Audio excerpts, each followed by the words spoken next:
Lectura del Santo Evangelio según San Marcos. Un día, al atardecer, dijo Jesús a sus discípulos: «Vamos a la otra orilla». Dejando a la gente, se lo llevaron en barca como estaba. Otras barcas lo acompañaban. Se levantó un fuerte huracán y las olas rompían contra la barca hasta llenarla de agua. Él estaba a popa, dormido sobre un almohadón. Lo despertaron diciéndole: «Maestro, ¿no te importa que nos hundamos?». Se puso en pie, increpó al viento y dijo al lago: «Silencio, cállate». El viento cesó y vino una gran calma. Él les dijo: «¿Por qué son tan cobardes? ¿Aún no tienen fe?». Se quedaron espantados y se decían unos a otros: «¿Pero quién es este?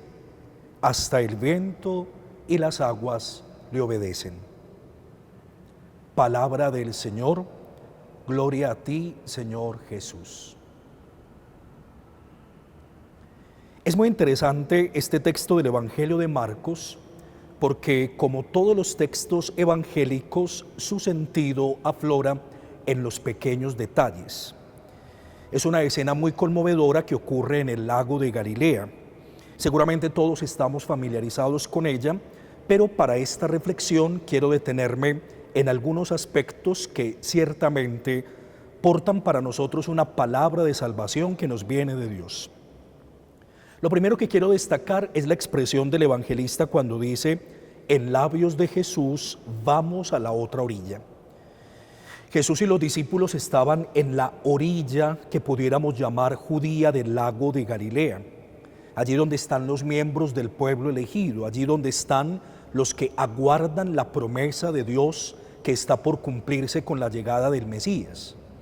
Pero cuando el Evangelio de Marcos afirma que van a la otra orilla, es porque van al lado que pudiéramos llamar pagano del lago, allí donde están los excluidos, los marginados, allí donde están los que no creen en el Dios de Israel, los que seguramente no tienen la misma esperanza del pueblo elegido.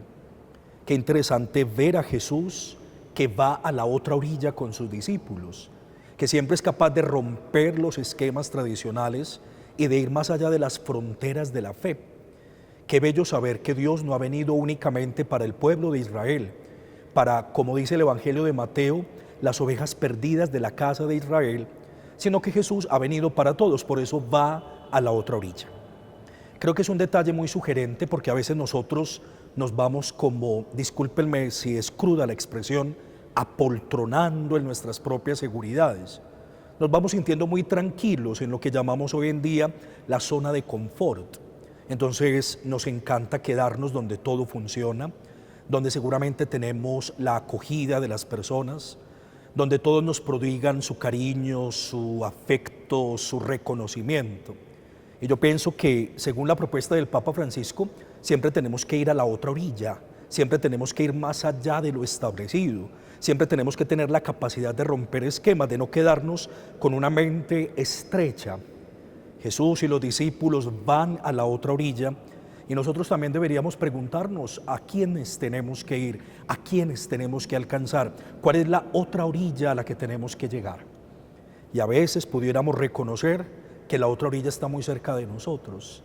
La otra orilla puede ser la habitación de enseguida donde está tu hijo, a quien hace mucho tiempo no escuchas, con quien no compartes, con quien no tienes una palabra, digámoslo, para conocer su vida.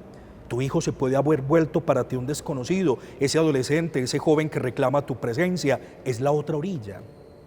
La otra orilla para ti puede ser ese compañero de trabajo con el que tienes una relación afectada hace tiempos, esa persona a la que le tienes un resentimiento, esa persona a la que no has podido perdonar o que no has querido aceptar o no has podido amar lo suficiente. Nosotros tenemos que tener la capacidad de Jesús de ir a la otra orilla, de alcanzar a aquellos que seguramente hace mucho tiempo se han distanciado de nosotros. Es una buena pedagogía la que aprendemos de Jesús en este pequeño detalle. Y por eso yo te invito desde el corazón a que pienses cuál es la otra orilla existencial que tienes que alcanzar para que nadie se quede fuera de tu corazón y de tu amor. Alabado sea Jesucristo.